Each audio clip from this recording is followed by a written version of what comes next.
Hey guys, my name's Heaven.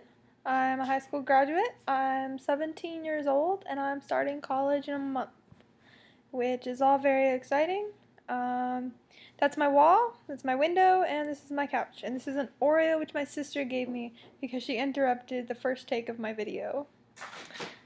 Let's see. I'm writing a book, and we all know that's a challenge. Well, for those of you who have attempted to write a book, it's a challenge. And I don't know, I've looked around and looked around, and there's not many videos on what it's like to write a book. And maybe that's because once you start writing a book, you never want to stop. But I'm kind of in writer's block right now, which is a huge struggle for many people who are writing a book. And,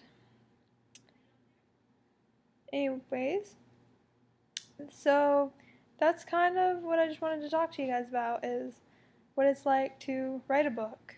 It's a lot of research, especially the book I'm writing. When you write about something that you've never lived through, that's a crazy amount of research that you have to do because otherwise your novel will just, well, I don't want to say terrible, but if it's not accurate to what you're writing about, then it won't get a lot of credit. Another thing is not getting distracted. If I get distracted on the internet, I spend way too many hours, and that's going to be a problem in college too. So I'm trying to work on that at the moment, is not getting distracted.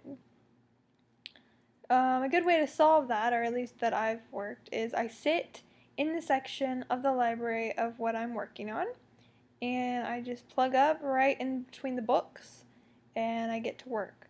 That way people can see that I'm busy and won't bother me, but I don't have anything around me except when I'm studying at the time.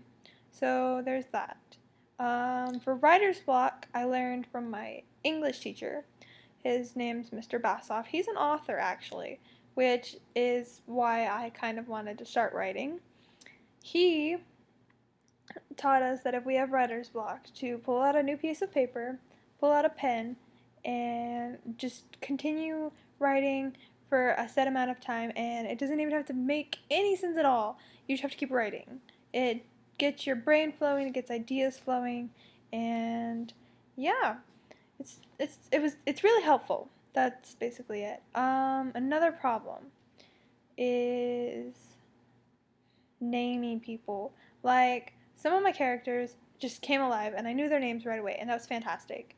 And then some of my characters, I'm like, what do I name you? And so I Google time era names, and which leads you back to problem number one of getting distracted by the internet. But time era names is a really good thing to do because if it you can't just name somebody, you know, I don't know.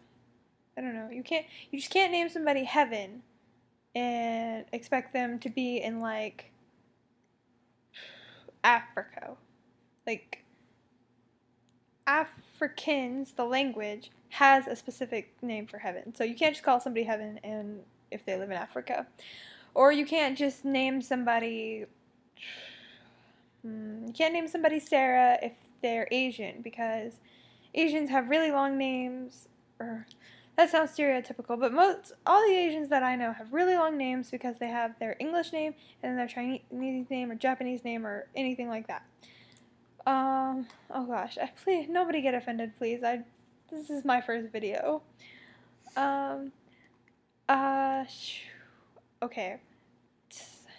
Lastly, I think a huge problem for writers is talking to other writers. Because when you talk to another writer, quoting Ernest Hemingway, they're either going to hate it because it sucks, or they're going to love it and be envious and therefore hate it more. And I don't know if Ernest Hemingway actually quoted that, but he quoted that in the movie Midnight in Paris, which came out last year. And it's a fantastic movie, and I watched it in my AP Literature class, and you should definitely watch it. If you get in this video, you're going to be in trouble. And I don't mind leaving that on camera. Okay. Sorry guys, that was my sister. That's another problem of being a writer, is when you still live at home. People tend to bother you a lot. So, um, my next video, I will probably talk about great pieces of literature that have inspired me. And if you guys have any questions at all, you can leave me a message, um, like in the comment box, right down there. Okay. Anyways, that's it. Bye.